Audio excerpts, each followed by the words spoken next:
ದೇವರ ನಾಮಕ್ಕೆ ಸ್ತೋತ್ರವಾಗಲಿ. ಮತ್ತೊಂದು ಆವೃತ್ತಿಯಾಗಿ ಈ ಮಹಾ ಉಪವಾಸ ದಿನಗಳೊಂದಿಗೆ ನಿಮ್ಮೆಲ್ಲರ ಮಧ್ಯೆ ಬರಲಿಕ್ಕೆ ದೇವರು ಕೊಟ್ಟಂಥ ಅವಕಾಶಕ್ಕಾಗಿ ನಾನು ನಿಮಗೆ ಸ್ತೋತ್ರ ಮಾಡ್ತೇವೆ.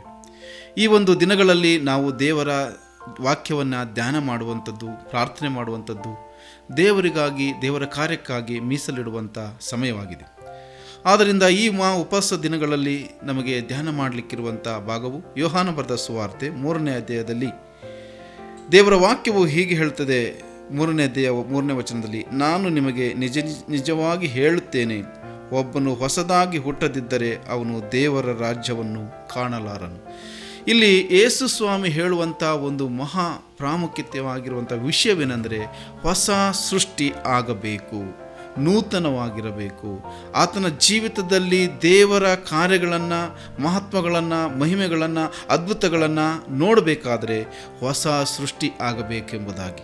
ಯಾಕಂದರೆ ನಿಕೋದ್ಯಮನಾಗಿರುವಂಥ ಫರಿಸಾಯನಿಗೆ ದೇವರು ಹೇಳ್ತಿದ್ದಾನೆ, ಹೊಸದಾಗಿ ಹುಟ್ಟಬೇಕು ಎಂಬುದಾಗಿ.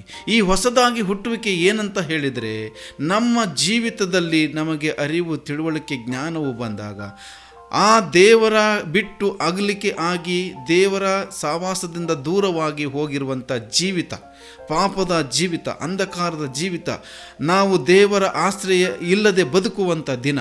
ಅದಕ್ಕಾಗಿ ದೇವರು ಹೇಳ್ತಾನೆ, ನೀನು ಪಾಪವನ್ನು ಒಪ್ಪಿ ಅರಿಕೆ ಮಾಡಿ ಹೊಸದಾಗಿ ಹುಟ್ಟುವಿಕೆ ಎಂಬುದಾಗಿ.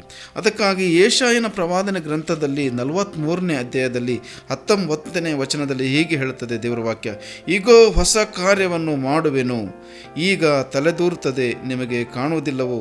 ನಾನು ಅರಣ್ಯದಲ್ಲಿ ಮಾರ್ಗವನ್ನು ಏರ್ಪಡಿಸಿ ಎಂಬುದಾಗಿ.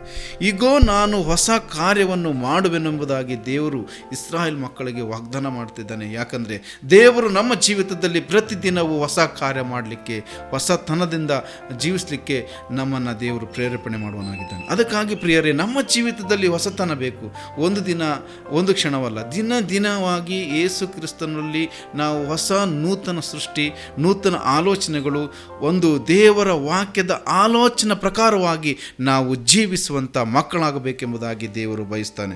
ಹಾಗಿದ್ರೆ ನಮ್ಮ ಜೀವಿತದಲ್ಲಿ ಹೊಸ ಕಾರ್ಯಗಳಿಗಾಗಿ, ನೂತನ ಸ್ವಭಾವಕ್ಕಾಗಿ ಅಡ್ಡಿ ಆಗಿರುವಂಥ ಕಾರ್ಯಗಳು ಏನು ಎಂಬುದಾಗಿ ಇನ್ನೊಂದು ವಾಕ್ಯ ಸ್ಪಷ್ಟವಾಗಿ ಹೇಳ್ತದೆ. 2 ಕೊರಿಂಥದವರಿಗೆ ಬರೆದ ಪತ್ರಿಕೆ 5ನೇ ಅಧ್ಯಾಯ 17ನೇ ವಚನದಲ್ಲಿ, ಯಾವನಾದರೂ ಕ್ರಿಸ್ತನಲ್ಲಿದ್ದರೆ ಅವನು ನೂತನ ಸೃಷ್ಟಿ ಆದನು, ಈಗೋ ಪೂರ್ವ ಸ್ಥಿತಿ ಹೋಗಿ ಎಲ್ಲ ನೂತನವಾಯಿತು. ಕ್ರಿಸ್ತನಲ್ಲಿ ಇದ್ದರೆ ಅವನು ನೂತನ ಸೃಷ್ಟಿ ಆಗುವನೆಂಬುದಾಗಿ. ಇವತ್ತು ಆಲೋಚನೆ ಮಾಡಿರಿ, ಕರ್ತನಲ್ಲಿದ್ದೀರೋ ಬೇರೆ ಎಲ್ಲಿದ್ದೀರೋ? ಕರ್ತನಲ್ಲಿದ್ದಿದ್ದಾದರೆ ನಾವು ನಮ್ಮ ಜೀವಿತವನ್ನು ನೂತನ ಸೃಷ್ಟಿ ಆಗಲಿಕ್ಕೆ ಬಯಸೋಣ. ನಮ್ಮ ಜೀವಿತದಲ್ಲಿ ಅಡಗಿಕೊಂಡಂಥ ಕೆಲವು ತಪ್ಪುಗಳನ್ನು, ಪಾಪಗಳನ್ನು, ದೇವರಿಗೆ ವಿರುದ್ಧವಾಗಿರುವಂಥ ಕಾರ್ಯಗಳು ನಮ್ಮ ಜೀವಿತದಲ್ಲಿ ಏನಿದೆ, ನನ್ನ ಬಾಯಿ ಮಾತುಗಳು, ಸುಳ್ಳು, ಕೋಪ, ದ್ವೇಷ, ಹೊಟ್ಟೆಕಿಚ್ಚು, ಅಥವಾ ಇನ್ನೊಬ್ಬರೊಟ್ಟಿಗೆ ನಾವು ಸೇರಿ ಜೀವಿಸದಿರುವಂಥ ಅನೇಕ ಕಾರ್ಯಗಳು ನಮ್ಮಲ್ಲಿ ಅಡಗಿಕೊಂಡಿದೆ. ಅಂಥ ಕಾರ್ಯಗಳನ್ನು ಬಿಟ್ಟು ನೂತನವಾಗಿ ಹೊಸದೊಂದಿಗೆ, ಹೊಸ ಪ್ರೀತಿಯೊಂದಿಗೆ ಜೀವಿಸಲಿಕ್ಕೆ ಮನಸ್ಸು ಮಾಡುವರಾದರೆ ಕರ್ತನು ಈ ವಾಕ್ಯದೊಂದಿಗೆ ನಮ್ಮನ್ನು ಆಶೀರ್ವದಿಸ್ತಾನೆ. ದೇವರು ಬಯಸುವಂಥದ್ದು ಏನೆಂದರೆ, ಮಗನೇ, ಮಗಳೇ, ನೀನು ದಿನ ನೂತನವಾದ ಸೃಷ್ಟಿ ಆಗಬೇಕೆಂಬುದಾಗಿ. ಹಾಗೆ ನೂತನವಾದ ಸೃಷ್ಟಿಯಾಗಿ ಜೀವಿಸಲಿಕ್ಕೆ ದೇವರ ಆತ್ಮವು ಶಕ್ತಿಪಡಿಸಲಿ, ಬಲಪಡಿಸಲಿ.